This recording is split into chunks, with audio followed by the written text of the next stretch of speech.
Prontinho. Estamos ao vivo, Daniel. É isso aí. Boa noite, Rhodes. Boa noite, Boa noite, pessoal. Daniel. Boa noite para todo mundo aqui que estiver entrando. Eu acho que eu não tenho acesso aqui. Ah, tá aqui, apareceu.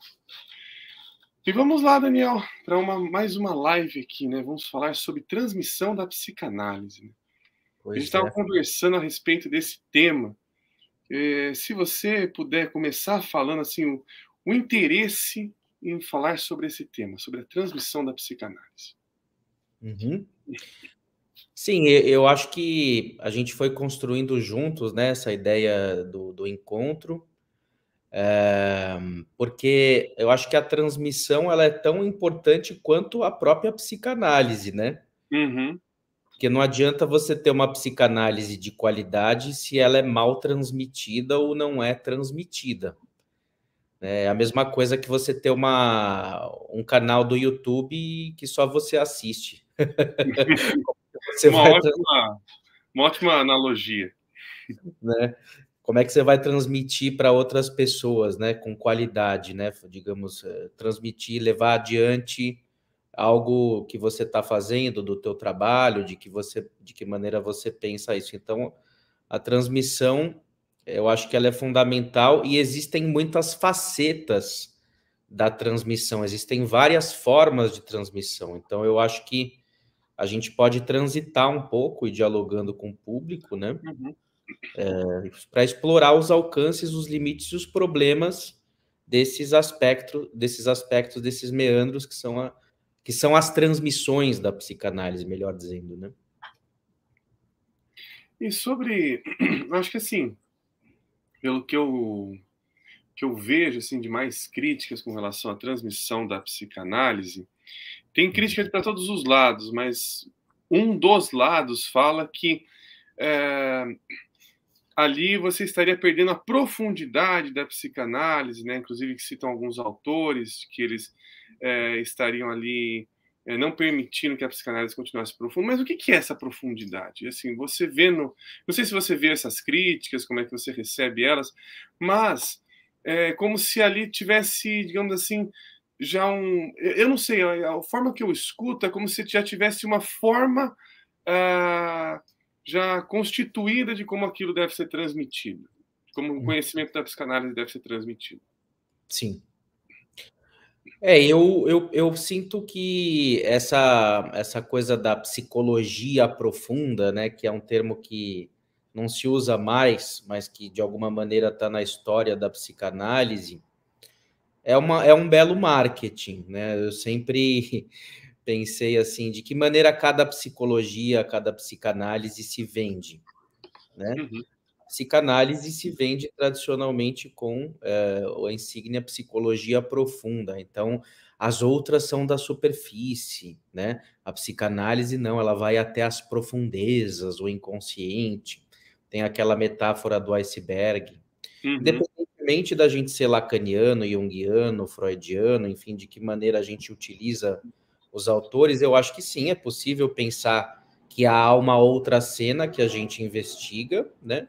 Que seria o inconsciente, e que a gente pode dizer que é profunda, embora isso também pode servir para fins de marketing. Então, hoje em dia é muito comum quando alguém encontra um adversário, alguém que pensa diferente, ele vai querer desqualificar o outro dizendo, isso não é psicanálise, isso não é profundo, isso é superficial. Às vezes um meme, uma piada, pode pegar mais na questão, no sintoma, seja na clínica ou na transmissão da psicanálise nas redes ou nos livros, do que um texto canônico, por exemplo, escrito de uma maneira acadêmica ou de uma maneira mais literária ou poética. Então, o nível de impacto dos textos e das transmissões da psicanálise ele é relativo de acordo com o perfil de cada um e com quem escreve, com quem produz aquele material, né? Então, o ideal seria a gente pegar exemplos, eventualmente, né, para entender que tipo de argumento seria esse, né, de dizer que não é profunda essa transmissão, né? Quando eu vejo que tem uma questão com relação a esse marketing que você comenta, né, sobre essa psicologia profunda, né? Profunda porque ali está se falando sobre o inconsciente, ou se espera que vá se falar sobre a língua do inconsciente, nesse sentido, mas até mesmo a questão do profundo, né? Se a gente for pensar ali, até na própria metáfora do profundo, né? O que, que seria profundo? Né? Como é que, o que, que seria algo que pode se aprofundar? É algo ali que eu tenho. Então, eu acho que uma questão, um grande problema com relação a isso é um problema da literalização, né? Então, só é profundo se tem uma linguagem profunda, ou que é considerada profunda. Essa linguagem aqui mais humorística, mais de meme, isso daqui não é tão profundo assim, né? Agora, profundo é pegar lá e ver um autor, né? Pegar Lacan ensinando matema. Isso é profundo, porque ele estudou pra caramba sobre isso. Mas eu acho que aí está se confundindo alguma coisa. Eu acho que desencaminha pensar dessa maneira. Exato. Como se profundo é relativo ou é igual a intelectual. Ou saber mais, né? Ou saber mais. Profundo, ele tem um saber profundo, ele tem um conhecimento maior, né? Depende muito, tem um imaginário, né? Eu acho, em relação a essa palavra profundo, porque o fato é que está tudo nas palavras, de alguma forma, né? Embora, obviamente, quando as palavras tocam o coração, né? Ou as emoções retidas, o amor recalcado, o ódio, aí sim poderia se dizer que é profundo, porque é algo que não ficou na superficialidade daquilo que se diz, né? Ou seja, então são palavras vazias, ele está dizendo isso da boca para fora. Então, eu entendo que o profundo aí, pelo menos o que faz mais impacto em mim, é quando as palavras nos tocam, nos fazem pensar e modificam a nossa relação com o mundo, com a realidade, com a vida, ou seja, elas provocam uma transformação. Aí sim, eu entendo que seria um bom uso aí da palavra profundo, né? Eu também vejo, assim, quando você vai falando, Daniel, eu penso também que o profundo, né, também nesse caso, muitas vezes ele não é percebido assim logo de cara. Parece que é como se você conseguisse já definir o que é profundo, né? Como se fosse um dado a priori. Isso daqui é profundo. E que não que o profundo é algo que ele já está acontecendo, né? Eu acho que uma diferença, né? Por exemplo, um autor que eu estudo bastante, que é o Hillman, ele fala, mas já está acontecendo. A coisa já está acontecendo. O que não está acontecendo é que você é uma atrelação de consciência, digamos assim. É você perceber ou ser relutante a que isso esteja acontecendo. Mas isso está acontecendo, né? Por exemplo, uma pessoa que comenta que nossa, eu não tenho a mesma profundidade que um professor tal, né, que comenta da faculdade, mas já está acontecendo de você estar ali na relação. Só de você já estar ali com ele, perceber que ele é profundo de alguma maneira, que ele tocou em você de alguma maneira, já tocou numa profundidade sua. Pode ser que pode ser, aí é que está, eu acho que uma questão. Você está percebendo que ele percebeu algo a mais que você, mas essa camada que está sendo vista ali, que você vê, é, digamos assim, é um espelho da superficialidade que pode se tornar uma fonte. Uma coisa é um espelho, né? Até eu vou usar uma metáfora do Bachelard, né? Que ele coloca o espelho, ele é muito geométrico, você não consegue se aprofundar. Mas se ele vira uma fonte, se ele vira algo que você pode beber dessa fonte, que ele pode te rejuvenescer de alguma maneira, aquilo que você está olhando não é para você se tornar igual, mas é para você se aprofundar. Então, acho que essa imagem para se aprofundar, é tudo aquilo que me toca para que eu. Ou para que haja. Não eu, mas que é para que haja uma relação onde eu tenho interesse em continuar a falando sobre isso, saber mais sobre isso. E não saber no sentido agora intelectual, mas no saber no sentido quase que no understand ali. Tá no outro lado da coisa. Deixar aquela coisa falar por si. Eu estou aqui devaneando um pouco com relação a isso.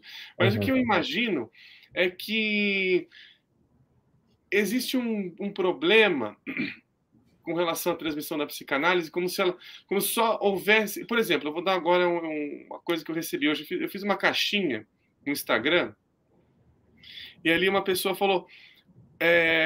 comentou alguma coisa no sentido de não, mas você está falando, você é lacaniano, e por ser lacaniano, Lacan não fala sobre esse processo assim, assim, assim, assado. Eu falei, bom, primeiramente eu não sou lacaniano, boa noite. Comecei a... Mas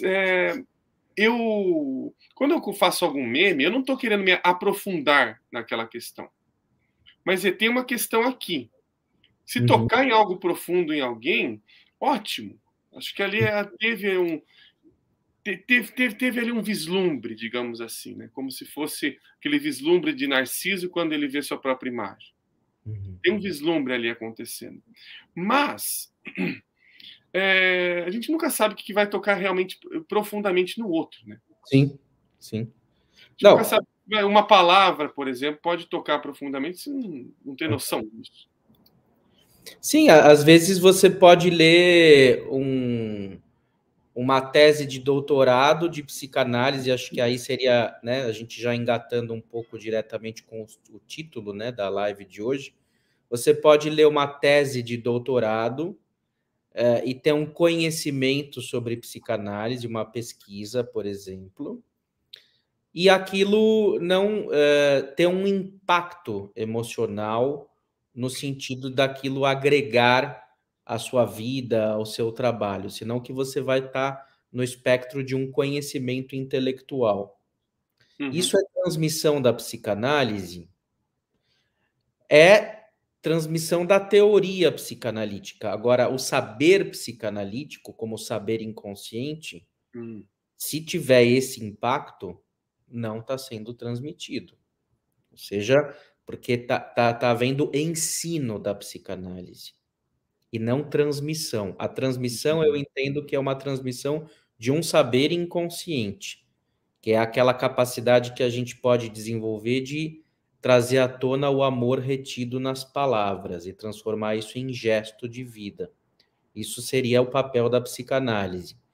O ensino da psicanálise, o que é pulsão, o que é gozo, da onde Lacan tirou isso, aonde que Freud disse aquilo, né? Isso diz respeito ao ensino que qualquer estudante de psicologia, qualquer pessoa que compra um livro na banca de jornal da interpretação dos sonhos, de alguma maneira vai ter um acesso rápido, né?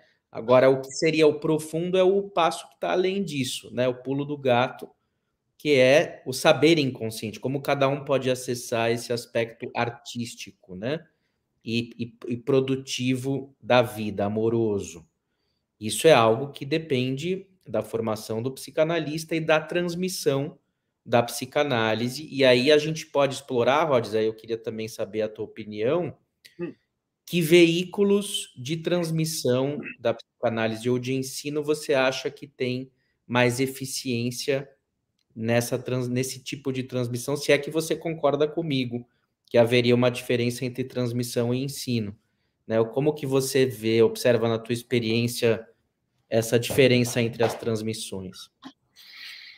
Bom, acho que a primeira questão é que se algo é transmitido, né, se a gente está falando né, disso que toca, né, não disso que se ensina, não disso que você educa a pessoa a saber o que é uma questão, que eu acho que é uma questão que aparece muito, não sei na sua página, mas vem muita pessoa lá numa caixinha perguntando, o que é transtorno tal, né, o que é isso, querendo aprender o que é aquilo.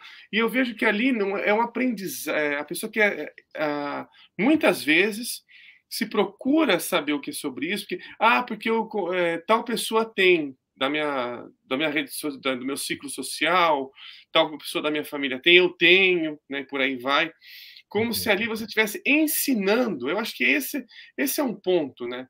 Como se ali, eu tenho que saber então o que é um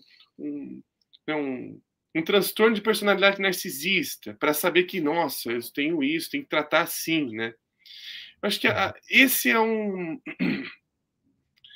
essa é uma forma de se imaginar a psicanálise, de se imaginar a psicanálise como sendo algo que vai me ensinar a viver melhor. Começa por aí, não vai transmitir alguma coisa, vai me ensinar.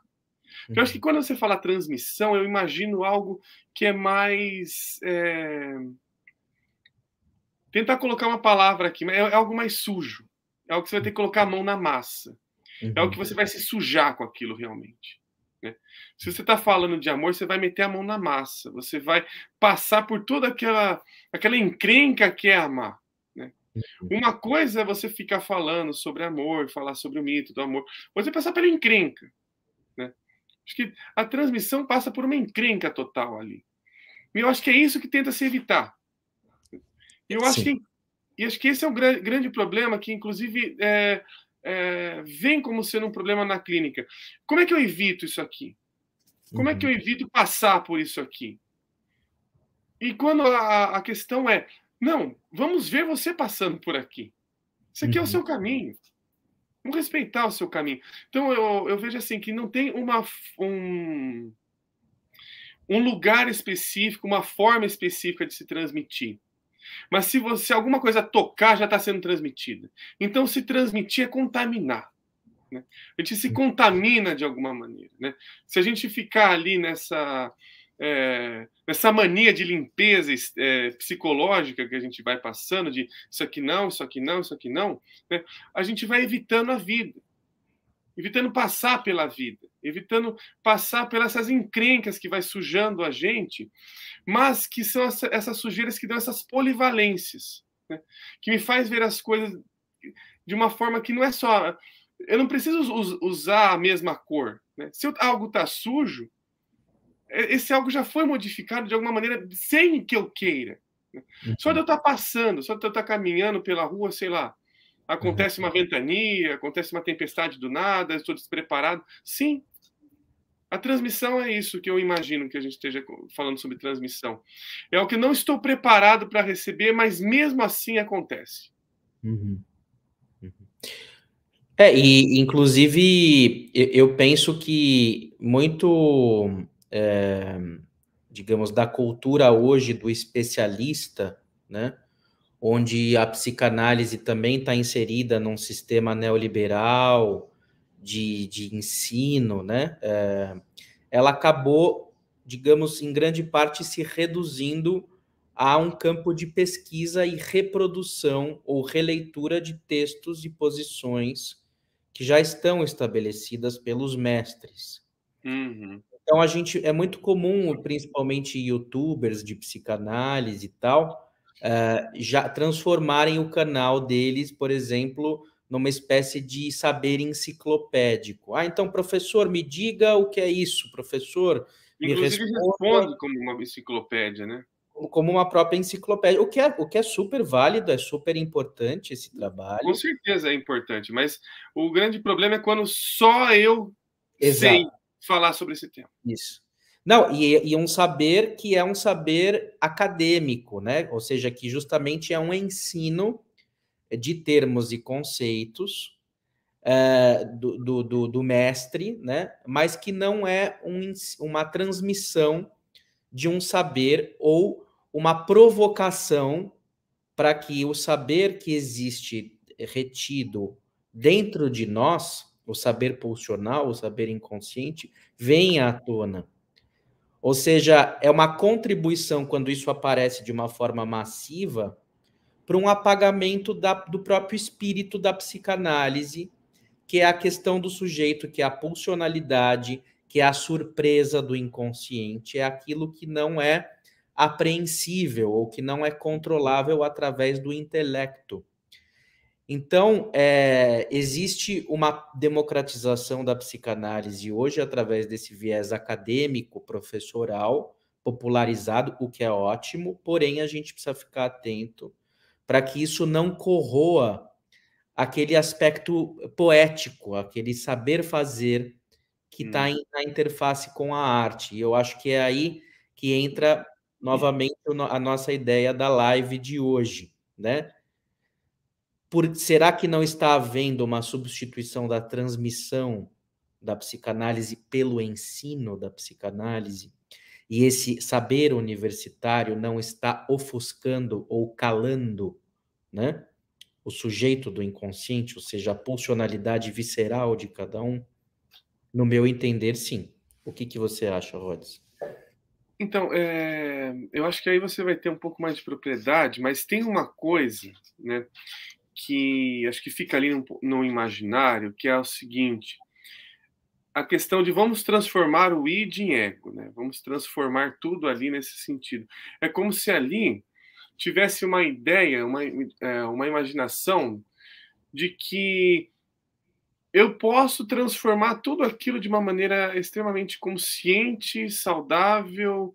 é, eu não preciso, eu só preciso saber, eu não preciso passar por isso. Quando eu sei, eu já sei o caminho. Não preciso ficar ali, né, me contaminando com essas coisas ruins. Né? Para que eu vou ficar pegando gripe, né? É mais fácil eu falar sobre a gripe, mas pegar a gripe não estou afim, né?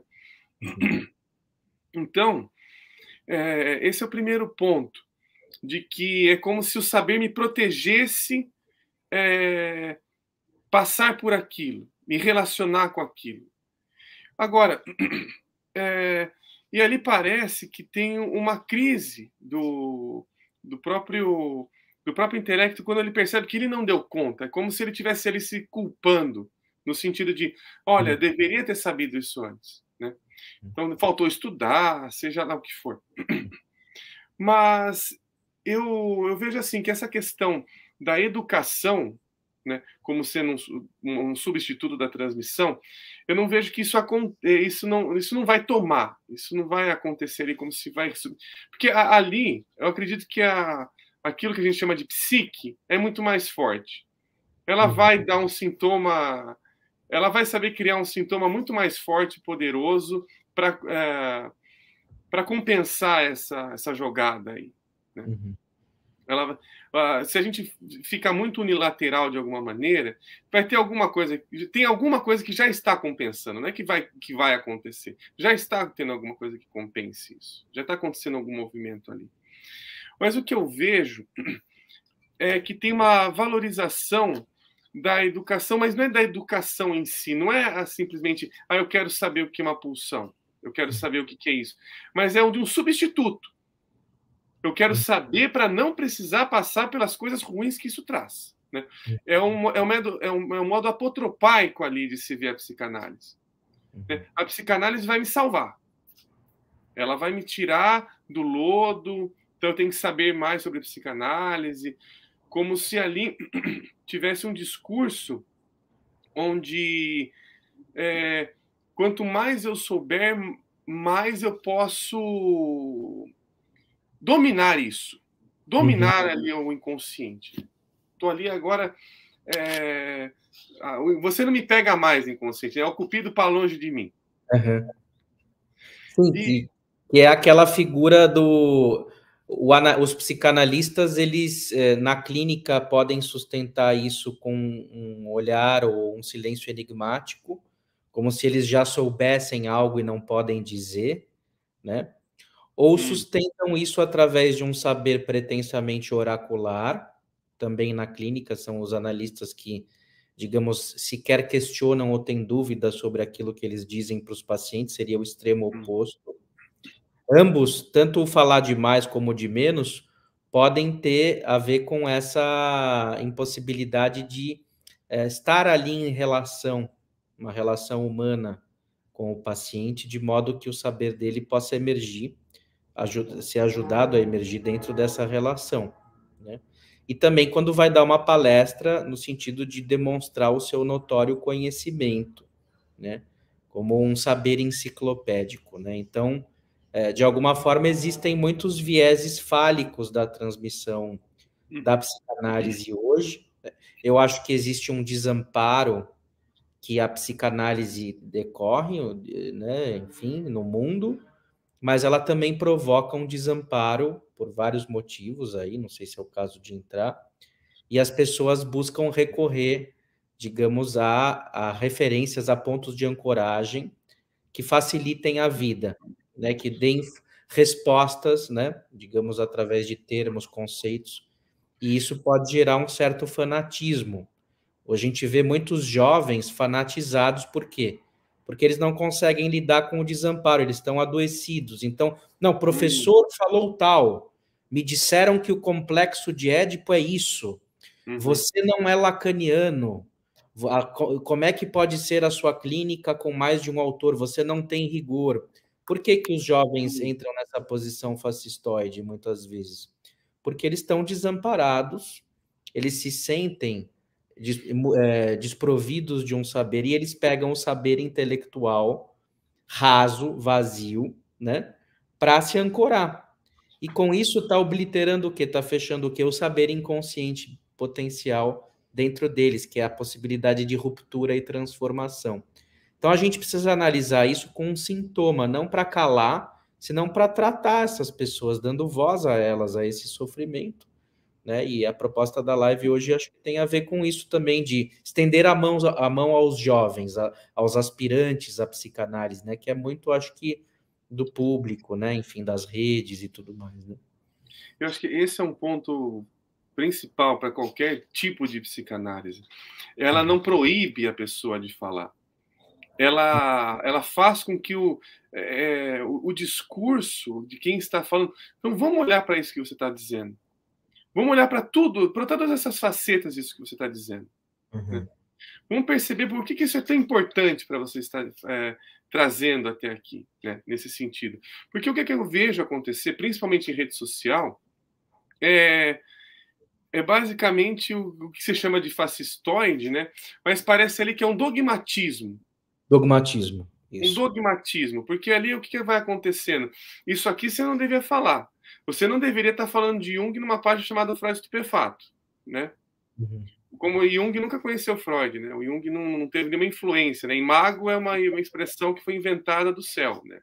O Jung não É. teve nenhuma participação com relação a isso.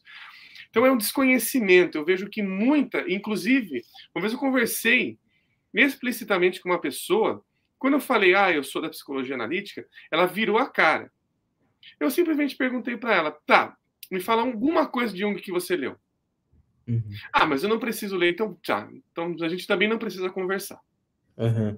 A conversa aqui não vai render nesse sentido. A gente pode conversar sobre outra coisa, mas vamos conversar sobre algo que a gente possa trocar.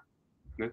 Aqui a gente não vai ter uma troca, que a gente vai entrar num lugar ali de embate desnecessário. Uhum. E não vai ter. Vai chegar ali num embate intelectualoide. Sim, e E, e que, sim, e eu que acho que esse é o risco que vai passando, né? De você querer mostrar, não, mas eu sei. Né? Olha que o Jung foi lá falar em 1914 e tal. Não adianta. Eu acho que aí a gente vai obnubilando o conhecimento da psicanálise. Mas isso é por conta das disputas políticas entre as escolas e os autores, né? E que se estabeleceu em algum momento da história que, a partir do momento em que Jung está fora da psicanálise, não vamos mais dialogar com ele, vamos cancelá-lo, né? Então existe sim uma cultura do cancelamento que tem a ver com politicagem, tem a ver com grana, que as instituições e os apadrinhamentos provocam, ou você está conosco, ou você está contra nós, e estando conosco, você tem que odiar fulano, beltrano e ciclano. Se você não odiar, nós vamos te odiar, você não faz parte do nosso grupo. E aí tem o quê? Um cerceamento do saber e da interlocução. Então, isso que você diz de restrição intelectual ou de ignorância, é uma ignorância provocada e sintomática da rivalidade narcísico-política e econômica dos grupos. E isso marca nitidamente a qualidade da psicanálise que se produz, porque é uma psicanálise pouco dialógica, e você acabou de dizer que a base da psicanálise é a associação livre, é você dar voz às pessoas, então interrompe, curto-circuita a possibilidade de diálogo, né? E, ao mesmo tempo, né, me perdi um pouco no que eu ia falar, mas é isso, né? Quer dizer, Grupo, né? Esses grupos isso, que vão fechando as caixinhas ali. fechando, isso. Te força a ser um fiel escudeiro, né? Você tem que funcionar dentro daquele registro de identificação em que você tem um ídolo, um mestre, e você tem que copiar os gostos e os protocolos que se instituem para reverenciar esse mestre, senão você está Eu cancelado. acho que esse é um ponto, eu acho que você tocou num ponto principal, né, com relação a isso. Eu vejo que tem, por exemplo, pessoas que inclusive, a rixa vai longe, não é só com Jung, mas, por exemplo, a pessoa lê Lacan e lê Winnicott. Ah, não, mas eles têm diferenças e tudo mais, por aí vai. Acho que tem ali uma questão. Cada autor, seja ele qual for, ele vai fundamentando uma ideia. Ele vai ali estudando, ele vai criar. O próprio Freud, né? Se a gente for pegar ali o complexo de Édipo, né? O complexo de Édipo, ele é visto por Freud de uma maneira, o Riemann vê ele de outra forma, o Karl Kerén vê de outra forma, né? Que é um mitólogo. Então, eu inclusive estudei com um professor fantástico chamado Flávio Ribeiro, da Unicamp, que ele é de letras. Ele vê o Édipo de uma outra maneira também, pontos assim que são fantásticos na obra, que são passados, né, que passa. Né? Por exemplo, o Freud ele ficou muito com o parricídio, mas antecessor a isso teve o infanticídio, uma tentativa de infanticídio com relação ao próprio Édipo. Não se tem até a própria genealogia da própria família do Édipo. Então, vai fazendo todo um estudo nesse sentido, né? E o professor Flávio ele comenta algo que eu nunca ouvi falar se não fosse ali naquele meio, né? Que é o meio de letras. Que na tragédia do Sófocles, aí ele vai falar que tem outras e tudo mais, mas ele não deixa claro que teve um parricídio. No momento que ele tinha que perguntar para o que estava em cena ali, que era o aldeão que viu o Laio ser morto, ele não faz a pergunta. E ele consegue deixar ali realmente em dúvida, você não sabe. E aí o professor Flávio ele foi ensinando isso. Então, essas várias formas de se ver o mesmo mito, né, inclusive na própria Grécia se tinha isso, você tinha várias versões do Édipo, mas a que chega até nós com mais clareza é a do Sófocles. Né? Essas várias maneiras de se ver um mito são várias maneiras de se ver também, de se fazer psicologia. Porque quando a gente está falando sobre psicologia, sobre psicanálise, a gente está falando sobre um conhecimento de forças inconscientes, né? De algo que vai ali, tem um discurso, tem uma narrativa inconsciente. E se a gente vai falando sobre autores, cada um tem uma perspectiva, cada um está ali tá sendo um literato de alguma maneira. Né? O Freud ele tinha ele foi até indicado pelo Prêmio Nobel de Literatura. Ele era um exímio escritor. Isso não dá para se negar de nenhuma forma. Você lê Freud e você gosta de ler Freud. Você entra na história junto com ele. Ele convida, é uma narrativa muito sedutora do Freud. Ele sabe seduzir muito bem, né, nesse sentido. Ele é muito inteligente. E só que essa sedução, ela também traz uma sombra. Ela traz como se você não vê dessa maneira, você está enganado, você está cego. Você não percebeu a profundidade que é do Freud. É como se você visse por uma outra maneira, é como se ali se eu tivesse uma chave para você abrir a porta. Se você tivesse, ou melhor, se você tem uma chave que abre todas as portas. Eu acho que esse é o grande problema, inclusive. Só há uma maneira de abrir a porta, que é com esta chave aqui. Isso eu acho que, de alguma maneira, tem vários motivos esses políticos, econômicos, né? Enfim, narcísicos. Mas tem também uma questão da angústia, né? Que bom, é muito conhecimento que a gente tem por aí, né? Então, se o cara ele for ler as 200 variações de interpretação do complexo de Édipo, ele não vai fazer mais nada, né? Ele vai ficar com a hemorroida lá no trono, né? Só mas lendo. eu acho que aí é não confundir conhecimento, mas é saber que tem. Isso, saber que tem e que tem que e que precisa estar aberto a escutar quando aparecer um interlocutor ou de vez em quando transitar. Antes de eu entrar na live, uma pessoa entrou em contato comigo e estava dizendo do quanto a gente fica preso, né, de uma maneira repetitiva, né, nas mesmas leituras e que às vezes você fazer análise com um analista que é da sua instituição, com um supervisor, fazer supervisão com alguém que é da sua instituição, isso gera sintomas, porque impede o efeito exogâmico, né? Estou retomando a questão do Lévi-Strauss, que seria o casamento entre as tribos, né? Não só com quem é da sua tribo, senão que o ser humano ele se espalhou pelo mundo porque ele foi casando e fazendo união com outros grupos diferentes, regras de aliança, né? E isso é a base da alteridade. Então, se você só lê os autores da sua instituição ou da sua filiação grupal, só faz análise com analistas de lá, só se supervisiona com gente de lá, daqui a pouco é uma fábrica de salsicha, tá todo mundo pensando e falando a mesma coisa. E qual é o efeito de ruptura disso? Nenhum. E aí, às vezes, quando aparece um insurgente, ele é cancelado ou excomungado, né? Então, eu sempre recomendo, assim, para quem se aproxima de mim e tal, para bater um papo sobre psicanálise.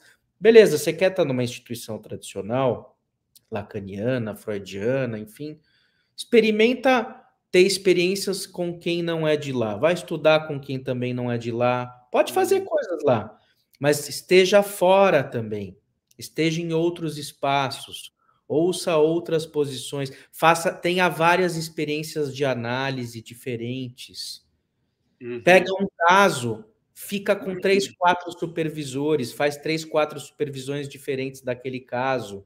Não precisa, análise não fazer ao mesmo tempo com várias pessoas, eu digo, mas não dá.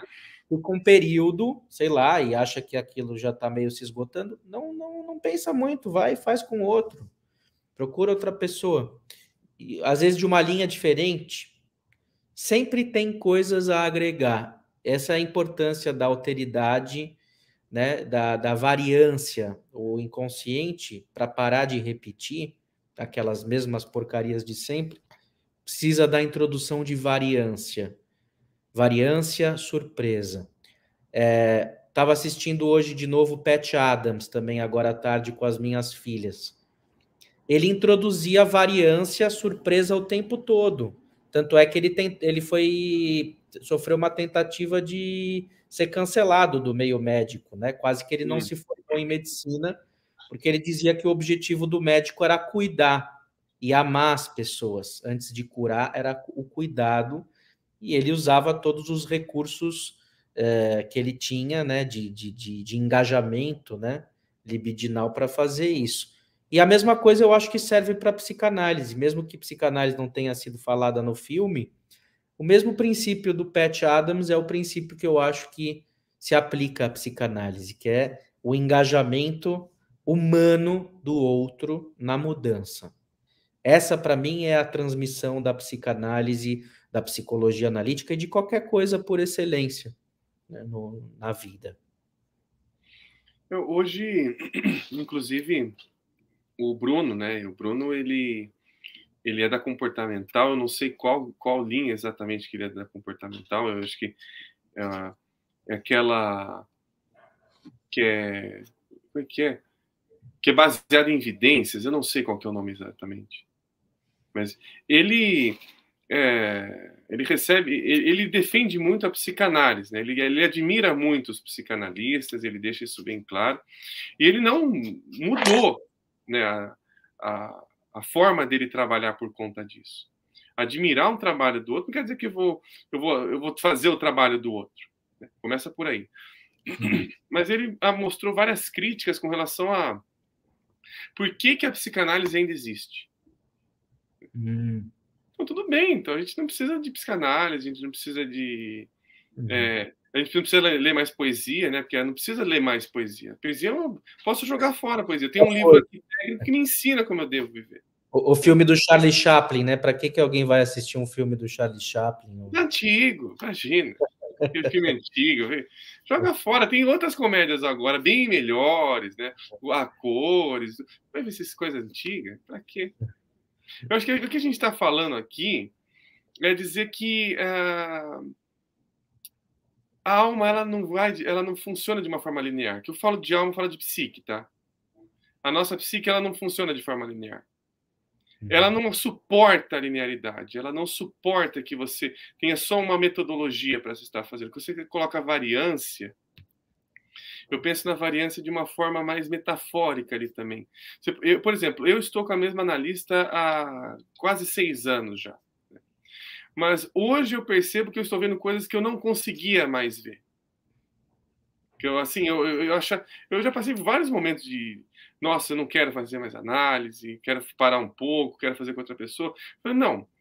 Eu pensei, aí eu mesmo repensei, eu vou fazer outra coisa. Eu mudar algumas questões aqui, ver como é que elas são vistas. Né? Eu comecei a falar, antes de eu me mudar da análise, deixa eu mudar a minha forma de ver a análise.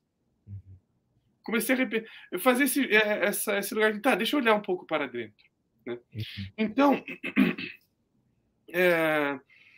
essa polivalência que a gente está falando, eu vejo que ela sofre um risco quando alguma coisa já se toma como importante. Um discurso científico, por exemplo. Eu vejo isso acontecer direto. A psicanálise é ciência ou não é? Isso não deveria ser uma preocupação. Isso realmente... Por exemplo, tem uma entrevista que o Freud... eu até tenho ela aqui, né?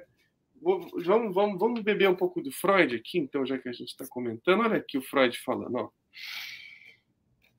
Eu vou ler um pequeno trechinho, é bem pequeno. Olha só o Freud falando isso em 1934, né? O Freud que já está próximo da sua morte. Né? Todos pensam que sustento o caráter científico do meu trabalho e que meu principal objetivo reside em curar doenças mentais. Trata-se de um erro terrível que prevalece há anos e que não consigo corrigir. Sou um cientista por necessidade, não por vocação. Por natureza, sou realmente um artista. E disso há uma prova irrefutável. Em todos os países nos quais a psicanálise penetrou, ela é mais bem compreendida e aplicada por escritores e artistas do que por médicos. Olha o Freud falando, olha o Freud que os psicanalistas não estão falando hoje no século XXI.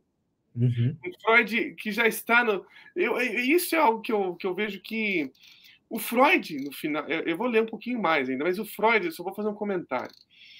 O Freud, no final da vida dele, ele percebe muito mais a importância da poesia e da literatura como sendo algo mais próximo da psique do que os próprios conceitos fundamentais da psicanálise.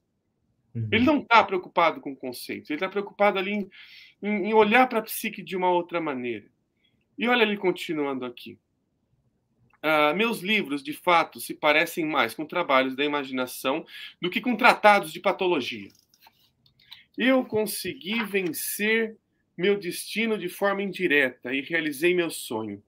Permanecer um homem de letras, embora na aparência ainda seja um médico. Em todos os grandes homens de ciência há uma pitada de fantasia, mas ninguém se propõe, como eu, a traduzir as inspirações oferecidas pelas correntes da literatura moderna em teorias científicas. Na psicanálise, encontram-se fundidas, apesar de transformadas em jargão científico, as 3 maiores escolas literárias do século XIX, Heine, Zola e Mallarmé, que estão unidas sob a patronagem do meu velho mestre Goethe. Olha o Freud falando ali que na psicanálise há muito mais literatura. Então, é quase que um Freud de Hermes ali. Ele vai tendo que falar sobre literatura parecendo um médico, né? Ou melhor, usando ali uma figura de um médico para poder falar sobre fantasia, para poder falar sobre imaginação. Foi ali que ele conseguiu passar, né? Que ele conseguiu transpor esse lugar.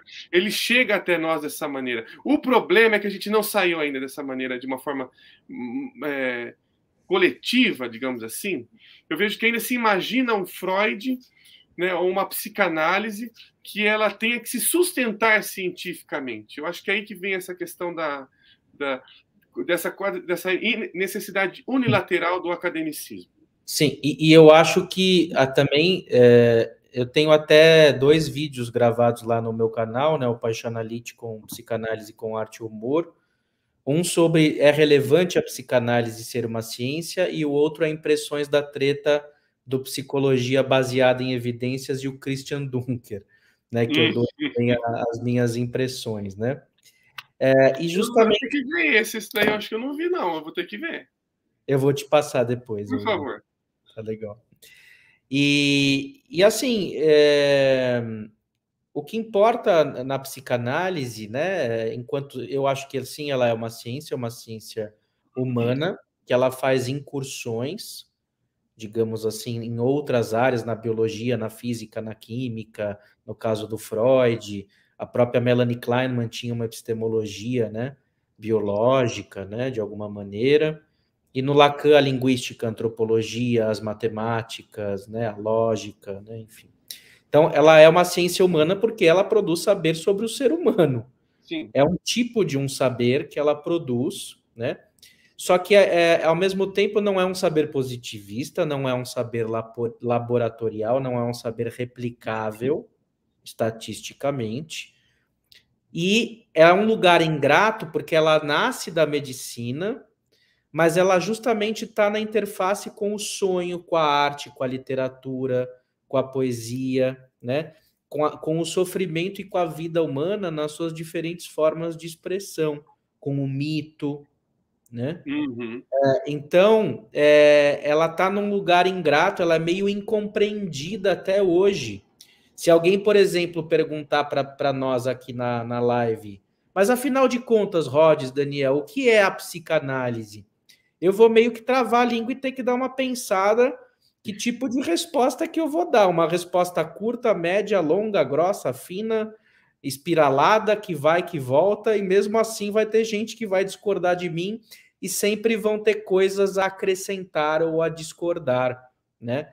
Então, ela é um campo muito interessante, muito próprio, mas eu acho que ela já está suficientemente sólida através desses mais de 100 anos de existência para se sustentar através das transferências e das pessoas que foram ajudadas ou prejudicadas por ela, que eu acho que tem que dar seus testemunhos. Então, para mim, o Freud foi um grande cientista, por quê? Porque ele não se colocava de uma maneira êxtima ao seu campo de estudo. Ele investigava o seu próprio inconsciente. Ele falava dos seus tropeços, das suas angústias. E esse é o princípio da incerteza do Heisenberg, né? Para quem gosta do Heisenberg, né, que assistiu Breaking Bad, não aquele Heisenberg, né, mas o Heisenberg, o físico, qual que é a incerteza do Heisenberg, né? Que ele diz que qualquer fenômeno físico ele não é visto por si mesmo, ele depende do observador.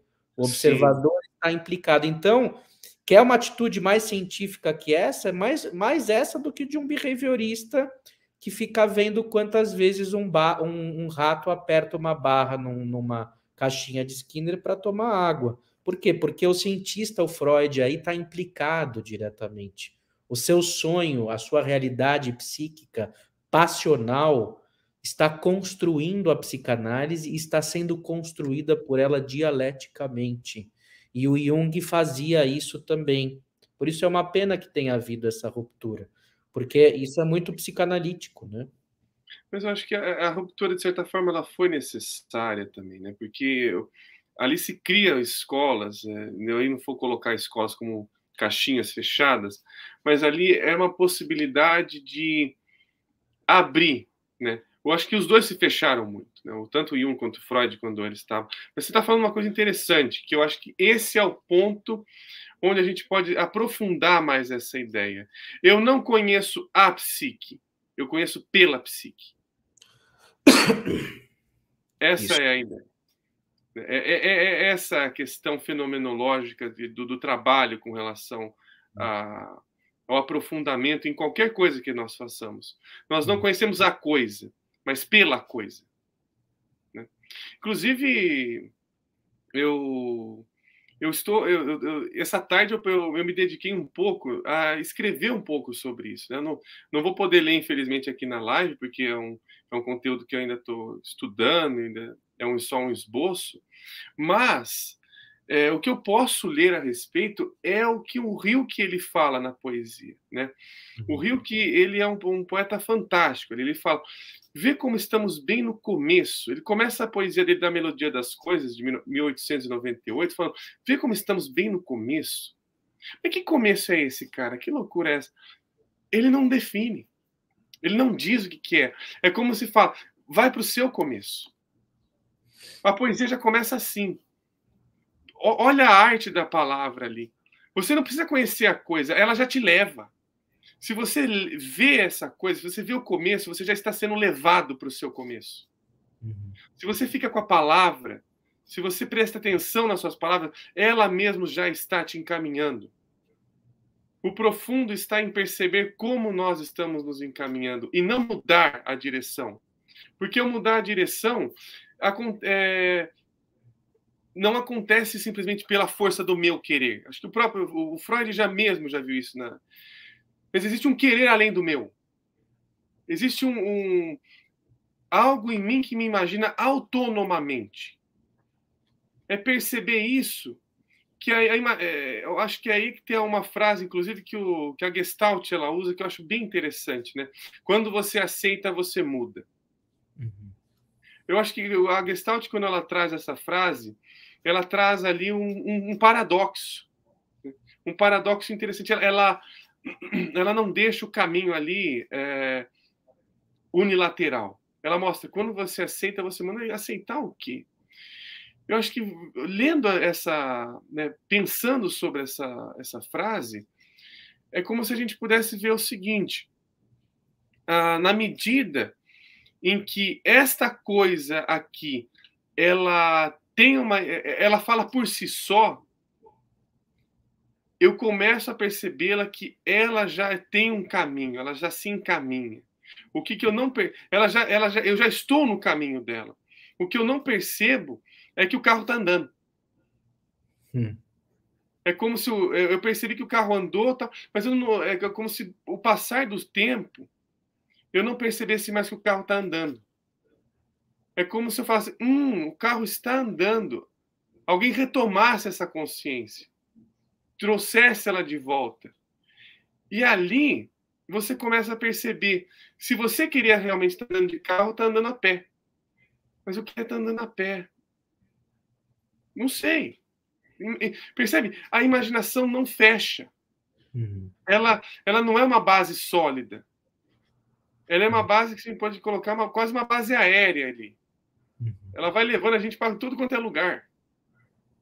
Quanto mais a gente se aprofunda na psique, mais coisa ainda tem. Mais psique ainda tem para se ver. Eu acho que essa é a angústia da vida. Perceber que não tem onde parar. A gente não sabe onde vai parar. É como se, eu agora sou professor universitário, ou agora eu sou clínico. Inclusive, o próprio Jung, né, quando ele vai falando sobre a metanoia, ele estava com 38 anos. Ele já tinha tudo feito. Ele já estava com toda ali pompa, ele já era uma pessoa renomada, conhecida. Surtou. Não é isso. Tem alguma coisa ali a mais. E aí ele vai percebendo, e a gente tem hoje publicado, que eu acho fantástico, que são os livros negros, né, que são chamados até de cadernos de transformação, porque ali ele fala, eu perdi minha imaginação. Ele foi lá resgatar. Porque a imaginação é onde está a alma. A imaginação é onde está a psique. É como se eu não tivesse mais atrelado à minha própria vida. Tem uma vida acontecendo debaixo dos meus pés e eu não estou vendo mais. E ele faz esse exercício mesmo. Ele pega e ele vai fazendo buraco na casa dele. Ele vai cavando para achar a psique dele. Literalmente, ele precisa desse exercício concreto. Ele pega, ele se suja. A gente volta até no início da live. Ele vai lá e se suja. A gente tem medo de se sujar. A gente tem medo de conhecer a psique porque vai se sujar. Não é que a gente sabe que vai se sujar, mas a gente já está sujo. É de perceber a sujeira.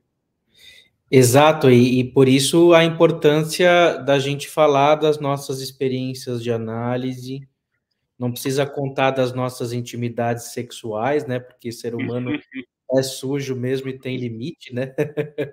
Para o que a gente pode contar por aí, né? Mas, enfim,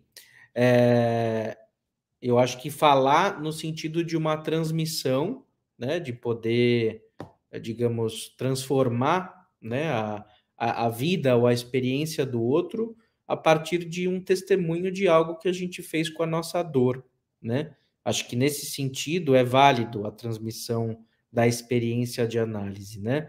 Não para dizer o que aconteceu entre quatro paredes, assim, de um motel, né? Mas, digamos, para, olha, o que que acontecia comigo e aonde eu estou agora, né? O que que, qual foi a alavanca, né, que me levou adiante ou para um outro lugar, né? Então, isso para mim é da ordem da transmissão. E geralmente, quando essa alavanca acontece, essa alavancada, né, ela tem uma interface íntima com a arte, né? E é muito comum, inclusive, eu incentivar os meus pacientes a resgatarem os dotes ou as aberturas artísticas que eles têm na infância e que às vezes eles não desenvolveram, mas que estão ali. Tem paciente que tem um dom com a escrita, com a poesia, que gosta de compor uma canção, que gosta de pintar, né? Mas Isso essa angústia, é isso que está falando de resgate da infância, é uma angústia, porque olha só, é, se a gente for imaginar, tem muita gente que teve que esquecer esse lado para trabalhar, para fazer a vida, né? E é como se resgatar esse lado já viesse de uma forma ali muito literal de eu vou ter que me transformar nisso. não, Não é isso. não Não é é. essa a questão. Uhum, Acho que essa questão volta para você perceber que ela está ali para estar junto de você. uhum. É essa criança, esse potencial que você fala da criança, de brincar, do novo, da renovação, de um outro olhar, né? É perceber, essa criança não está morta em você. Essa criança metafórica não está morta em você. Você pode continuar trabalhando, você pode continuar tendo a sua vida, mas tem algo em você que quer viver de outra forma. Acha Uhum. a tua maneira de ver essa outra forma. Sim, sim, E isso não mesmo. é simplesmente. Porque aí o que acontece? As pessoas se identificam. Né? Uhum. Tem um medo terrível de se identificar. Então tem que seguir outro caminho, agora tem que se vender minha arte na praia. Não é isso que está sendo dito. Uhum. E que pode até acontecer também, né? Pode, Digamos, também. pode. Mas aí que tá. Não é o que está sendo dito. Não, Isso é o que não vai é. pegar no profundo. Esse que é a questão. Quando a gente vai mexer nessa profundidade, a gente não sabe mesmo o que vai acontecer. Sim, é imprevisível. Sim, claro. Eu acho que tem que ressaltar que isso não está sendo dito, porque a pessoa tem que perceber que o que está conversando com ela é da ordem dela. Não Uhum. é uma ordem do outro. Não é o analista que está falando para você fazer isso. Não é seu Sim, pai, sua mãe, o seu chefe que está mandando você fazer isso. Percebe que isso é uma necessidade sua de olhar. É algo em você que quer ser visto. sim. Embora o nosso papel seja de facilitar isso, né? Uhum. Ou de incentivar também, né? Porque às vezes a pessoa ela tá tão presa nas suas atividades cotidianas, né? Nas suas obrigações, que essa criança parece que se perdeu em algum momento, né? Por isso que eu acho que é muito importante a gente acessar as pessoas através de uma linguagem própria a cada análise, com um tom de voz, né, modulando a voz, o senso de humor, né, que estão falando aqui. Ou seja, tentar pegar a pulsionalidade da análise, ter recursos pulsionais, né, para se conectar de maneira humana a ela e permitir uma mudança, né? E pouco se fala disso, né? Geralmente se diz, não, o final de análise em Lacan, eu não sei o É. quê, Aprendi a lidar com o sintoma. Acabou. ou seja, como se Zerei tudo a já vida. dado, né? Assim, de uma forma muito categórica e muito formal, teórica, né? Mas assim, cada análise tem desdobramentos e finais e muito ímpares, né? Então, assim, Quando vocês veem, né, uma pessoa, analistas muito focados, né, vamos ver como é o final de análise lacaniano, a queda do objeto A. Para mim, isso não quer dizer absolutamente nada, até porque eu já fiz análise lacaniana 15 anos, né?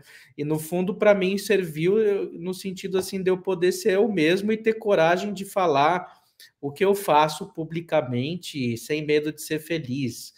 Para mim, a análise, a grosso modo, me permitiu eu ser autêntico. Se isso é queda de objeto A ou não, que se ocupem os lacanianos de Mas pensar. eu acho que o que você está trazendo é algo bem importante, que é essa romantização do final de análise. É, Como se ali, olha, eu consegui, né? Cheguei, venci, né? O Zelda ali conseguindo, o Link conseguindo a Zelda no final do jogo. Consegui, ó, tá tudo beleza, o mundo ficou uma maravilha agora. Eu acho que a questão principal é perceber, a gente não sabe o que acontece depois. sim. Por exemplo, tem um caso do Lacan, se a gente for ali e pegar que é aquela da Gestapo, né? Acho que você conhece esse caso. Sim. Né? Que a mulher que ela teve um trauma com relação à Gestapo, a polícia da, da, dos nazistas da Segunda Guerra Mundial, e ali ela falava muito sobre Gestapo, Gestapo, e aí o Lacan se toca, né? E ali tinha um verbete, né, na língua francesa que era carinho, né? Que significava carinho, e ele vai lá e ele não fala nada, ele só faz um carinho nela. E ela dorme, né? Que o problema dela era dormir. Aí é que tá. A Um gente não gesto sabe. apoio, né, que seria um gesto no rosto, um gesto apoio. Isso, exatamente, que ele faz um carinho, um gesto no rosto. Exatamente o que ele faz. Ele E aí ela brinca. volta a dormir. Só que aí é que tá, não é mágica, não é alguma coisa assim, acabou os problemas da vida dela. Ela voltou a dormir. Ela terminou a análise ali dela. Era até onde ela foi, até onde lhe foi possível. Ok, mas a vida não acaba aí. Eu acho que esse é um grande problema quando você discute essas questões de o final da análise e tudo mais, como se fosse o final da vida. Né? Como se a pessoa tivesse muito bem, foi lá, vendeu, agora virou, sei lá, virou um Elon Musk da vida, né? Tá viajando para o espaço e tudo mais. A vida continua. A Continua. pessoa pode continuar a análise com uma outra pessoa, a pessoa pode fazer outra coisa da vida, a pessoa pode ter um outro problema. Não acaba. Eu acho que o grande problema é imaginar que a análise é um lugar onde eu vou resolver a minha vida, mas resolver de uma forma até com uma visão patológica ou com uma visão romantizada, que é resolver mesmo, como se fosse um problema matemático, que eu tenho que ir lá dar a resposta e acabou. Não preciso mais olhar para esse problema. Uhum. A vida continua. As Sim, questões da vida vão continuar de alguma maneira. lógico. Eu, por exemplo, depois de 33 anos de análise, eu me dei alta, assim, né? Chega de fazer análise. Tem uma hora que a gente precisa se curar da psicanálise também, né? E tem coisas que a gente continua sofrendo de um jeito ou de outro. Por quê? Porque tem fascismo no mundo, tem enchente, tem crise econômica, né? Tem o E toda mal-estar. hora tem crise econômica agora, hein, pelo amor. Vai ficar por um bom tempo. Tem mal-estar na civilização, tem pandemia, né? Então, assim, o fim de análise não é um nirvana, né? Senão é uma atitude, um gesto que a gente adota em relação a nós mesmos e à vida. Isso é o que muda realmente. E, de fato, eu sou grato à psicanálise, eu mudei. Eu mudei porque, por exemplo, eu tinha algumas fobias alimentares, tal, eu não comia nada do mar, né? Uhum. Agora que eu acabei o final de que eu acabei minha análise, né, que eu considero, né, que eu acabei, enfim, não que eu não possa retomar em algum momento, mas eu estou agora sem análise, eu comecei a comer atum, me deu vontade de comer atum, por exemplo, Atum é né? muito bom. Eu gosto. Eu como de tudo. Com relação à comida, é comigo mesmo. Eu não tenho necessidade mais de me defender disso, ou de ser um anarquista, de ser um humorista, de questionar as instituições, né? Antes eu ficava né, preocupado, será que vão me matar? Será que vão me stalkear? Bom, hoje em dia, se quiserem fazer isso, é até bom sinal, né? O Significa canal que tá as aberto ali, né? ações estão dando certo, né? Assim, até certo ponto. Né? É o.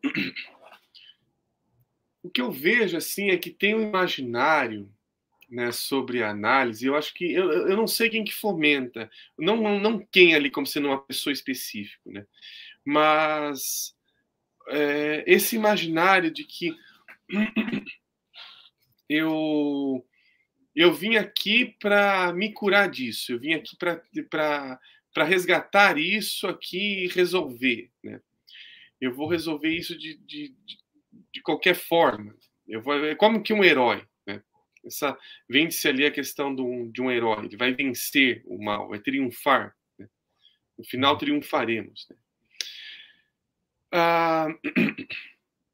O que eu percebo, assim, não sei quando com relação a você, Daniel, mas o imaginário que vem ali já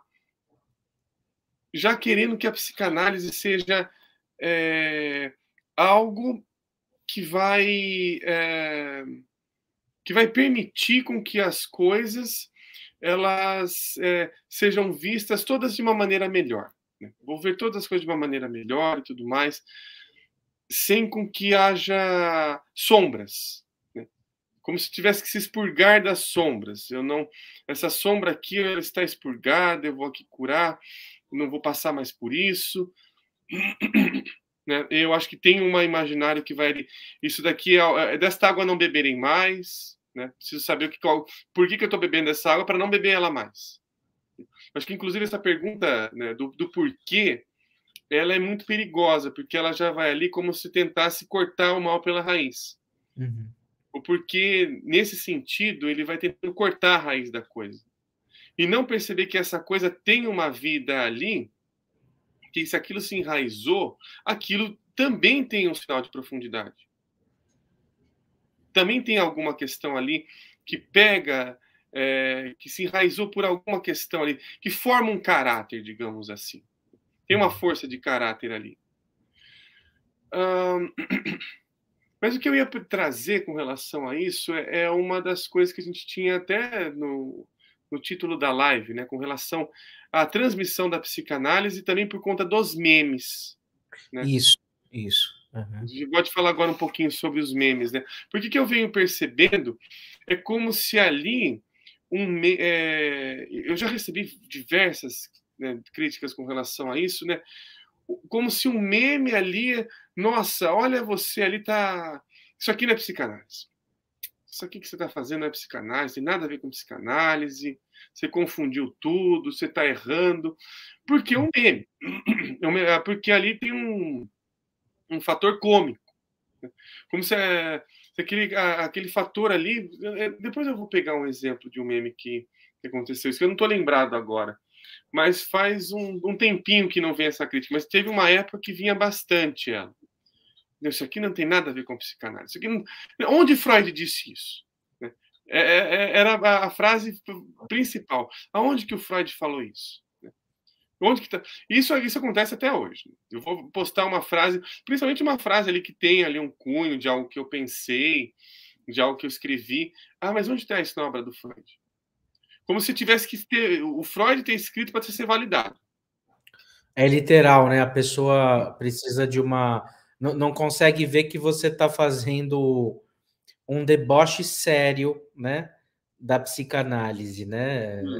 Você é um personagem, né? É um pouco como aquela coisa do quem matou Odete Roitman, o ator sai na rua no Rio de Janeiro e apanha, as pessoas acham que o ator é o assassino, né? Uma coisa assim. Então, é o Freud, cadê onde o Freud falou? Não, isso aqui é um personagem, é o Freud estupefato, que no fundo é o Rhodes que está falando, que eventualmente pode até pegar coisas, citações do Freud, mas justamente porque o Rhodes não está preocupado com a citação acadêmica, talvez às vezes fique uma dúvida que é até sadia, faz parte da brincadeira. Eu me sinto honrado quando a pessoa confunde com Freud. Eu me sinto extremamente honrado. O quê? Quando a pessoa fala, eu me sinto extremamente honrado, né? Quando a pessoa fala, onde que o Freud disse isso? Eu falei, nossa, estou escrevendo igual ele? Estou podendo, então. Mas eu acho que isso é uma questão, né, que que ela vem ali como se, por exemplo, eu vejo ali também que eu acho que essa é uma outra questão. Esse dogmatismo também aparece em alguns memes, né? Aparece também na rede social. Como se nós temos que rir, aí eu acho que já não é uma risada mais tão saudável, se eu posso Sim. colocar essa palavra. Uhum. Mas nós temos que rir desses daqui que são psicanalistas medíocres, né? Inclusive colocaram até o próprio Nazi uma vez como psicanalista Sim, medíocre. Eu sim. acho ele fantástico. Psicanalista starter pack, né? Peter Assim, Peck, bem nesse nível. eu acho que, primeiro, assim, minha posição, né? Eu acho que os memes psicanalíticos, né? Que meme é um fenômeno geral, né? Eu acho que os memes na psicanálise, mas em geral, eles servem para justamente ser uma válvula de escape, né? Para o excesso de dor, né? Para o cansaço que a gente tem das chatices do mundo e os memes Uhum. da psicanálise, as chatices e as pentelhações e os paradoxos que a própria psicanálise tem. Ok, acho que é uma via de transmissão importante, resgata o xiste freudiano e tal, né? Acho que é super poderoso porque é democrático, está nas redes, então você não precisa de banca examinadora, de censor de periódico, é, do seu orientador concordar se você vai publicar isso ou não, né? Então, sim, é uma forma potente de transmissão da psicanálise. Acho que ela é decorrente de um cansaço do mundo, da rigidez das coisas, mas quando você diz que também tem pautas fascistoides no humor, aí, digamos, é um uso político do humor que pode ser feito tanto para o bem quanto para o mal, embora o bem e o mal também sejam relativos, né? Para uma pessoa algo pode ser bom e para a outra pode ser ruim, né? Eu acho que a gente pode até colocar só um parêntesezinho, não é tanto bem ou mal, mas ali é a intencionalidade da coisa. É a intencionalidade, sim. Que é um exercício de um poder. Eu acho que os memes eles são perigosos, acho que para qualquer um, porque eles flertam com um certo tipo de poder e às Uhum, vezes a gente sem ter a intenção pode transmitir um autoritarismo ou transmitir uma mensagem oposta àquela que a gente gostaria de transmitir, que é o tal do mal-entendido da linguagem, né? Então, às vezes, a gente até bate um papo nos bastidores, né? Tanto dos meus memes quanto dos teus, até que ponto o que a gente está falando pode ser usado de uma forma equivocada, que a gente não gostaria a princípio que fosse usado, ou dê margem a um mal-entendido, algo que precisaria talvez de um meme um pouco maior, ou de um segundo meme, ou de uma live, para que isso uhum, fosse desdobrado, né? Então a gente tem também, por exemplo, memes que não são engraçados, mas que têm uma lógica xistosa. Acho que são coisas diferentes. hum. Ou seja, eles vamos dizer assim, andam pelo campo do humor, mas não é para você dar risada. O meu livro mesmo, O Paixão Analítico com Psicanálise e Comicidade, é assim. Tem vários quadrinhos que ele é ilustrado, né? Eu fiz o roteiro, direção de arte, e eu tenho o Caio Oshima, que meu parceiro que fez as ilustrações. Tem vários ali que é apenas para apontar para o caráter absurdo ou para uma possibilidade de um enquadre xistoso para uma situação, né? Não é para a pessoa, não tem uma pretensão que a pessoa caia na gargalhada. Então, sei lá, é a François Doutor, o Falo e o Meteoro, que é um capítulo de um seminário do Lacan. Aí, quando eu lia sempre isso, quando estudante, eu falava assim, nossa, mas o Falo e o Meteoro, né? Que coisa mais bizarra, né? Aí eu imaginei o que? A François Doutor, que era discípula do Lacan, segurando um cajado, esperando um meteoro vir e explodir a cabeça dela, assim. Então, eu falei para ele desenhar isso. Né? Assim, é uma coisa, eu acho engraçado, né? Eu Mas, tenho esse enfim. livro aqui, quer ver? Vou até apresentar. Aí, você sabe a página? Que é o livro do Daniel aqui. Sim, esse da Indiana Freud e os Caçadores do Objeto Perdido, O que Gus, é o Gus. Ah, não, é esse aqui, ó. Eu peguei atrás. Sim, essa aí, essa é a capa. É. Eu peguei a parte de trás. Tem aqui o Então, lavando a roupa suja. Deixa eu ver aqui um. são coisas que eu sempre me vinha na cabeça, uma necessidade de tirar um sarro, de tirar aquele tom Esse lento aqui é legal. do, Aqui, achei. Aqui. Não, aqui. da psicologia das massas, né? É. É. Vamos falar das massas comendo massa na cantina. Melhor forma, pelo. Ah, esse livro aqui é muito legal. Eu já dei uma boa lida nele já. Acho que eu já até Uhum. terminei já de ler ele. Mas é que tem toda vez que eu vejo umas piadinhas aqui. Mas eu acho que você está comentando bem a respeito de ah,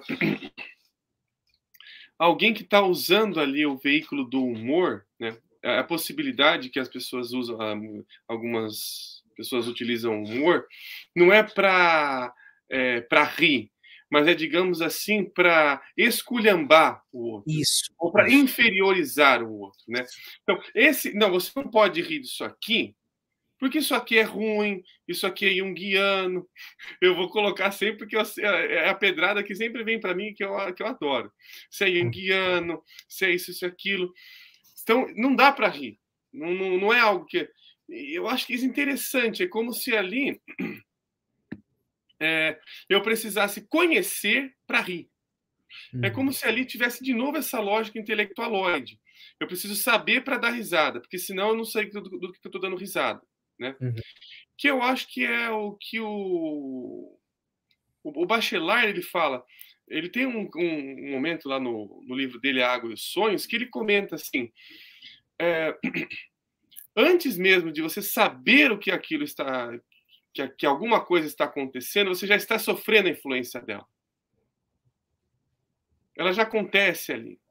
A questão é você perceber, né? Inclusive, a própria gravidade, se a gente for imaginar a gravidade. Quanto tempo de humanidade a gente não passou sem perceber a gravidade, até que alguém se tocasse e falasse: Nossa, isso é um fenômeno. Uhum. Está acontecendo aqui. Então, voltando inclusive para essa questão do humor, né, com os memes, ah, eu acho que não é questão de separar, não é questão de que tem um tipo de humor que a gente pode fazer e que não pode fazer, não é essa questão, mas a gente perceber o que está sendo dito ali. A gente perceber o que está. Se ali é uma zombaria de alguém, né? Ali tem inclusive uma forma do humor, uma forma de se fazer um humor dogmático é proibindo, né? Então, olha só, você gosta disso, você é um medíocre.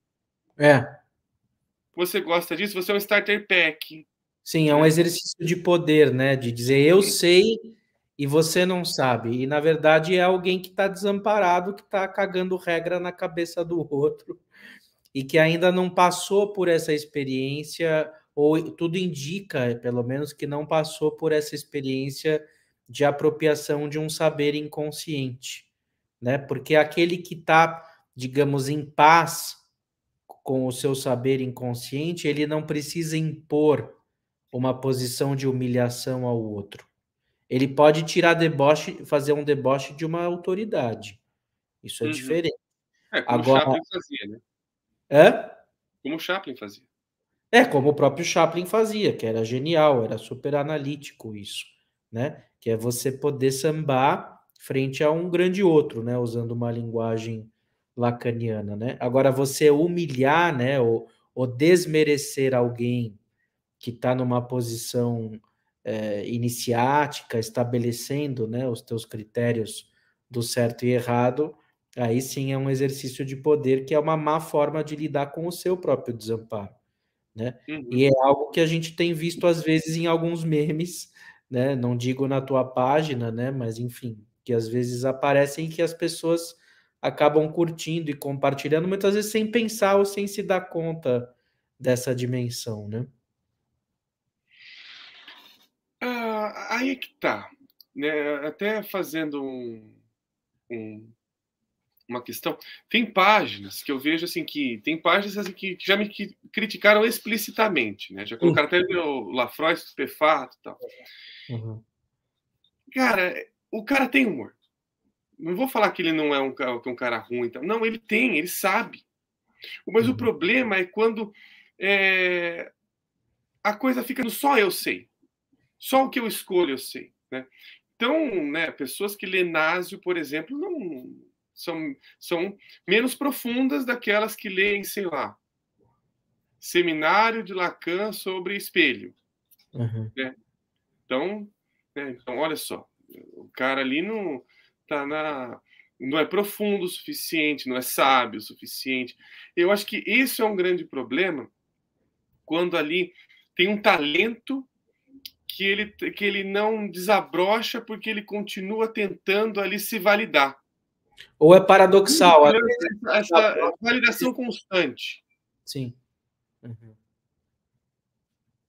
Pode comentar, te cortei. Não, ou é paradoxal, às vezes ele tem um meme autoritário e um outro que é libertário, né? Ele pode, Sim, que é o mais exato. humano, né? Ele oscila entre as duas posições, né? Ele mesmo não é um bloco de coerência, né, o tempo todo. Eu acho interessante ver por aí também, né? Mas sabe que, olha, eu com a página, estou há 10 anos fazendo meme. Eu já passei por um monte de fases com relação a isso. E já tive minha fase fascista, inclusive. Eu tive minha fase ali que eu mesmo já tive. Né? Eu assumo esse lugar. Mas eu acho que é perceber que eu acho que é um grande bem que me foi feito foi que algumas pessoas elas tiveram a coragem de me apontar. Elas foram lá e falaram: olha, Rods, né, aqui você pegou, né, pesado demais. E aí eu fui me revendo. Toda vez eu estou me revendo. Né? Quando a gente está ali em público, seja qual público for, não só nas redes sociais, mas qualquer público que seja, por isso que eu acho que a posição do mestre é perigosa. Ele não se revê. Ele não precisa se rever, porque ele já tem a sabedoria da coisa. Tá Ou já supõe que tem, né? Vai estar no suposto. Mas ele não passa mais por transformações. Ele não precisa escutar. Ele não precisa ou escutar ali de que ele exagerou, né? Ou ele não precisa escutar ali que, olha, você usou referências que são totalmente enviesadas. Não, mas eu peguei uma referência acadêmica. Isso não diz nada, filho. Eu acho que você. Aí é que tá. Tem pessoas que elas se esforçam para não escutar. Elas estão ali sendo um mestre. Mas elas estão ali não aprendendo mais. E eu vou. E tem o Rio que para mim é o meu guia, né? E ele fala. E tem deixa eu ver se eu. Aqui. E tem uma parte aqui fantástica da poesia dele, que ele fala sobre exatamente essa sabedoria. Olha só o Rio que falando. Não posso imaginar mais feliz sabedoria do que esta, que é preciso ser um iniciante, alguém que escreve a primeira palavra através de um secular travessão. Acho que se a gente perde esse lugar, que eu falo do lugar como um espaço em nós, que não sabe, que é iniciado sempre por um outro, que precisa do outro, que precisa de uma alteridade ali para estar se revendo. Porque ali a gente é colocado numa posição de iniciante. Eu acho que ali não é a psique, mas é o ego que sofre. Ele não quer voltar para esse lugar. Ele não quer se ver como iniciante. Ele não quer rever. Né? Porque rever significa que ele vai ter que bagunçar os seus conceitos, mexer na caixinha, no que estava tudo organizado. Vai. Mas a bagunça já está acontecendo. Né? Sinto lhe dizer, mas a bagunça já está acontecendo. Então, o outro é aquele que tem capacidade de.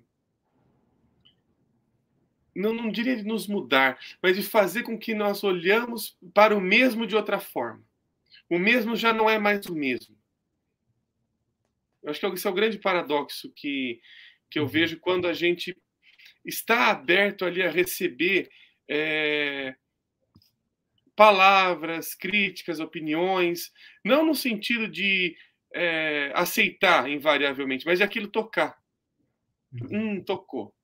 Eu mudei muito durante todo esse tempo. Se eu for pegar meme de 2015 e de agora, né, se for pegar assim, do ano, tem meme que eu gosto até hoje, que eu republico até hoje, mas você me fala, isso aqui eu não republico nunca mais. Mas é a minha história, a minha vergonha está exposta ali de alguma maneira. Né? Isso que eu acho que é a transmissão rica, sabe? Que eu também, eu sempre fui péssimo aluno na escola, né? Aí quando eu entrei na faculdade, eu virei um CDF pentelho, meus colegas da faculdade não me aguentavam. Ah, você também? Eu achei que era o único. Eu era horrível, eu era burro na escola. Nessa Eu da era muito faculdade, eu tirava 10. chato. Hoje, quando eu encontro um colega da faculdade, eu quase chego assim, tenho vontade de me desculpar. Olha, desculpa que eu era um chato, mas eu já mudei, viu? Só para te avisar, pode gostar de mim. Assim. Eu tenho a mesma vontade, às vezes. Até quando aparece algum colega de faculdade numa live minha, eu falo, nossa, seja muito bem-vindo, que bom que você está aqui. Eu tenho um colega assim que já tem um colega que é professor já em faculdade, já que eu tenho. Falo, poxa, que bom que você está aqui, que felicidade te receber aqui. Porque realmente é uma felicidade. Porque ali eu acho que tem algo além, né? Você pode ver uma pessoa ali. Quando eu era o Rhodes da faculdade, o Rhodes de hoje, passou por um processo. E eu acho que tem gente que tem medo ainda desse nome processo ali, como se fosse um caminho, né? Que eu vejo o processo ali não como sendo algo positivista, mas algo como se fosse um colar de pérolas. Tá ali tudo junto. Tá? Só que a coisa vai se vai tendo a possibilidade de se revisitar. Né? Quando a gente vai ganhando história, a gente vai ganhando casa, a gente vai ganhando lugar para se revisitar. E se a gente não vai revisitando essa nossa casa, dessa metáfora do interior, né? Essa nossa história, se a gente não revisita ela, tem uma figura que está sendo maltratada ali, uma figura, principalmente a figura da criança é maltratada nesse sentido, né? Puxando essa imagem que você traz, inclusive da própria clínica, que eu acho fantástica.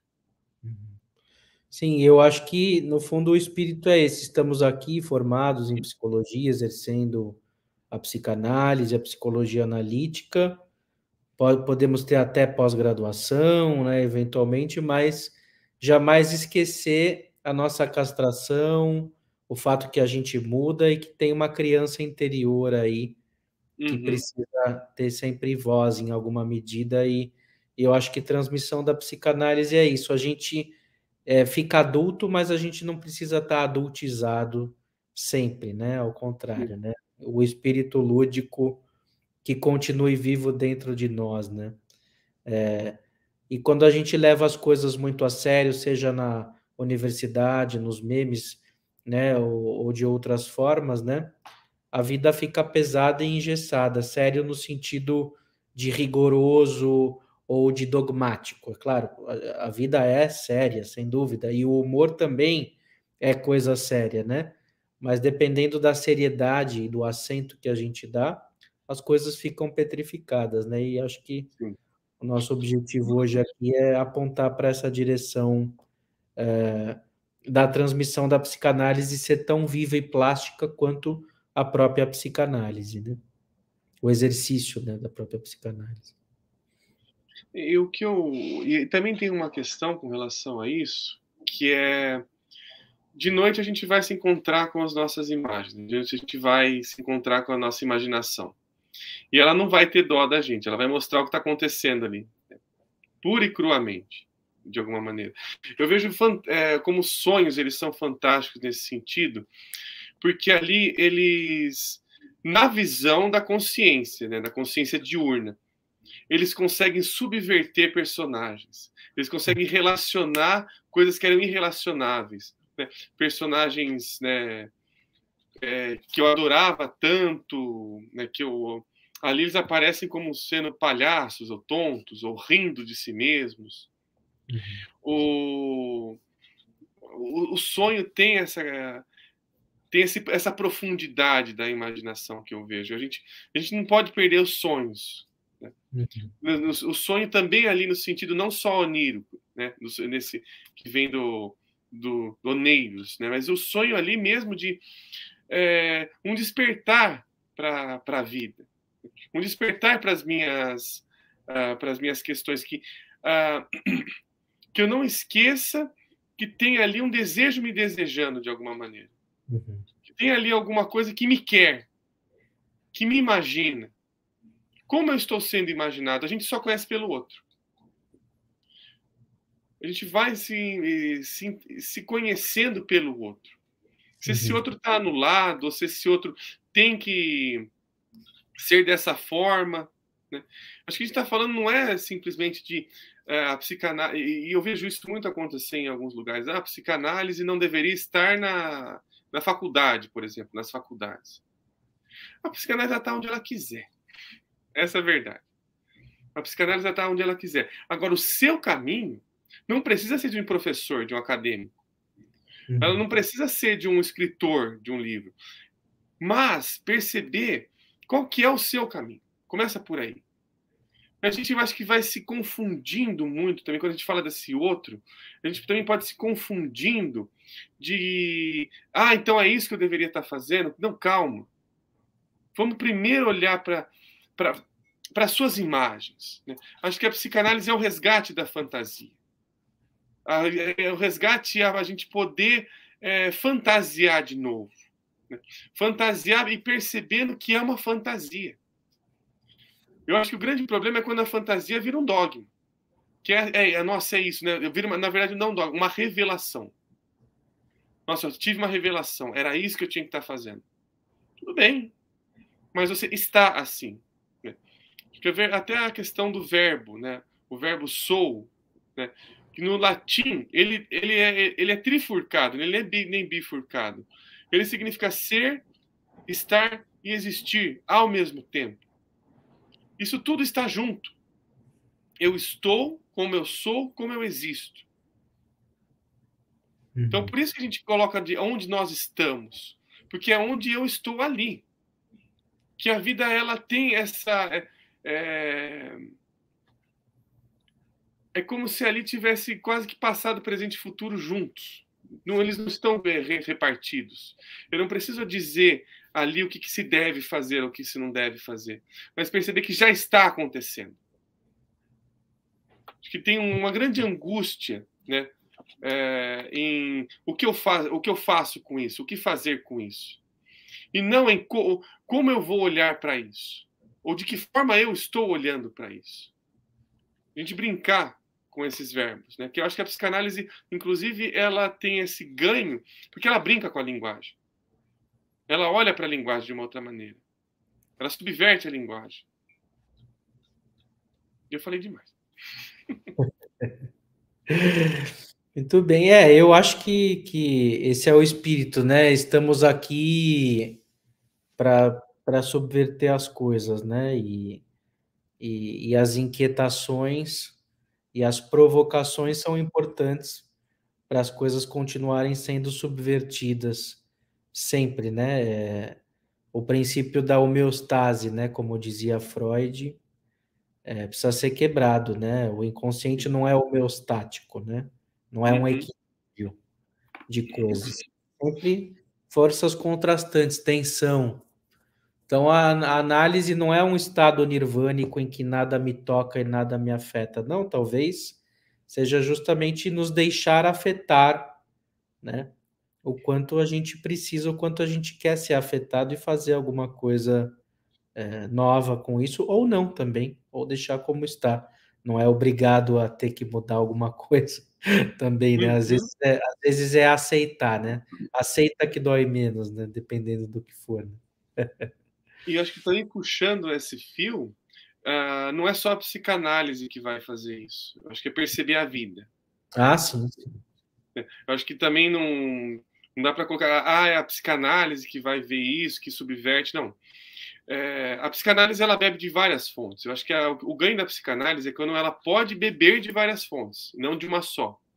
Da mitologia, da literatura, né, como o próprio Freud está colocando ali nessa citação que eu coloquei ali. São essas fontes onde tem psique. Eu acho que a gente percebe que não dá para fazer. O Hillman fala isso de uma forma fantástica, né?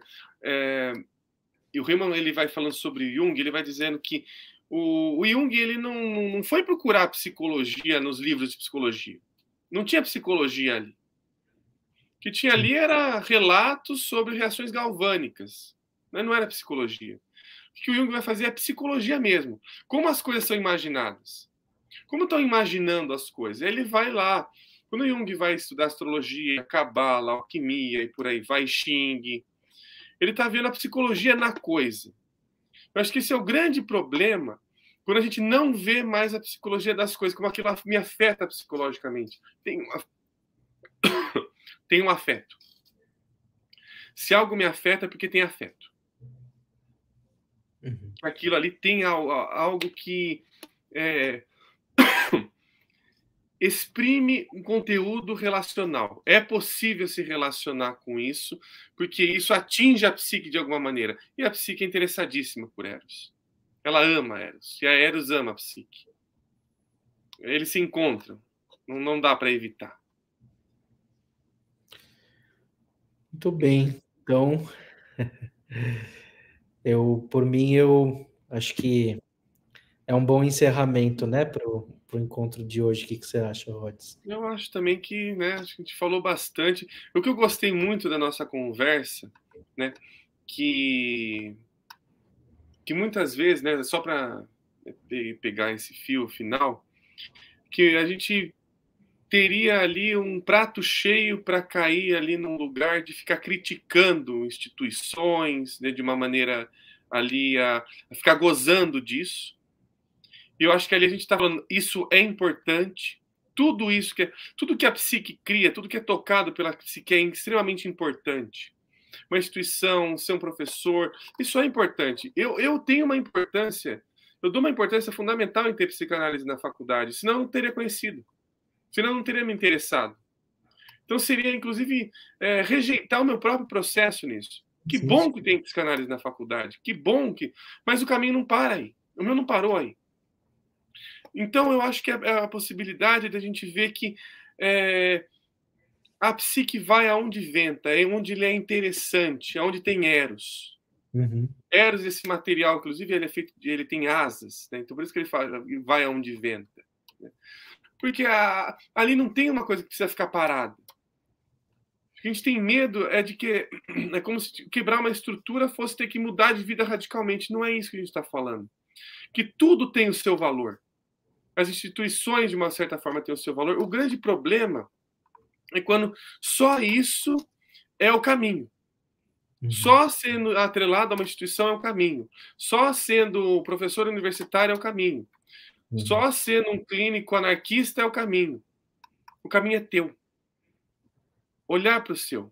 Acho que eu gostei muito dessa live por conta disso. Que ela pode olhar e respeitar o caminho, seja ele qual for. Uhum. Respeitar a psique, seja para onde é que ela esteja apontando, para onde quer que ela se apaixone. Então, eu sou muito grato. Eu fico muito feliz de ter recebido você aqui hoje, Daniel. Legal, Rods. Eu que agradeço nessas nossas interlocuções, né? Sempre rendendo e sem dúvida, não se trata de desmerecer o percurso de ninguém, senão de alertar para problemas e sintomas que a gente mesmo passa, né? Ou passou, e para o quanto a gente pode estar repetindo, né? Velhos esquemas neuróticos de poder e submissão, que é muito bonito às vezes a gente falar em sublimação, né, em processo de individuação, em travessia do fantasma, mas para isso às vezes a gente precisa estar numa posição de ruptura, de crítica, de insistência, né, e isso tudo não é fácil, né, então respeitar, porém ao mesmo tempo provocar e instigar, né, e botar em questão. Me parece que é o resumo, né, do nosso encontro aí. E também é fazer, acho que esse trabalho, né, de quando você tá, quando a gente vê, né, quando a gente sente que tem alguma coisa que está muito dogmatizada, quando você coloca dogmatizada, é muito rígida, né, quando você colocando essa rigidez. Uhum. Isso aqui precisa um pouco de água, né? Isso aqui precisa de um pouco mais de solução, né? Precisa experimentar um pouco mais algumas coisas, deixar a água rolar, né? Inclusive, né, o Bachelard, que é um filósofo que eu adoro, fala, nunca se passa pelo rio pela mesma vez, porque o rio já não é mais o mesmo. Não é só você. O rio também já não é mais. Então, é perceber que as coisas elas estão ali entre nós, se movimentando, estão se movendo, elas estão se mexendo de alguma maneira. Elas estão acontecendo. Né? Eu não preciso saber que existe gravidade para ela acontecer, mas quando eu tenho uma noção de que ela acontece, aí eu posso me relacionar com ela de uma outra forma. Né? Inclusive, até as questões de aviação, de paraquedismo, só existiram porque teve alguma coisa ali que atingiu a psique, né? Atingiu a nossa imaginação. Então, vamos deixar se imaginar. Não vamos tentar cercear a imaginação. Vamos deixar ela poder falar conosco. Então, muitíssimo obrigado a todo mundo que participou hoje. Eu agradeço muito. Quem estiver vendo essa live gravada também. Né? E, Daniel, seja bem-vindo sempre a fazer uma live. É muito gostoso estar conversando com você. Você é muito querido. Obrigado, querido. Então é isso aí, pessoal. Valeu pela presença. Obrigado. A gente acabou não comentando, né? Mas foram feitos comentários aí carinhosos, né? Que agregaram. A gente pode, de repente, fazer Vários um... aqui do Vitor, do João Vitor, da Valéria, da Gleide, né? Fizeram um comentário da Lígia. A Lígia também estava aparecendo aqui. Então, eu agradeço muito a todo mundo que participou dessa live, que também está participando dela gravada. E, né, vamos poder viver a vida sem tantos dogmas assim, né? Uhum. Que assim seja. Você pode Então, ter um cabeludo e um de cabelo raspado e os dois serem bacanudos. isso não é um problema. Olha que beleza. Isso não é um problema. A vida é diversidade. É isso aí. Saravá, pessoal. Boa noite. Um abraço para vocês aí. Boa noite, pessoal. Tudo de bom. Tchau, tchau. Tchau, tchau.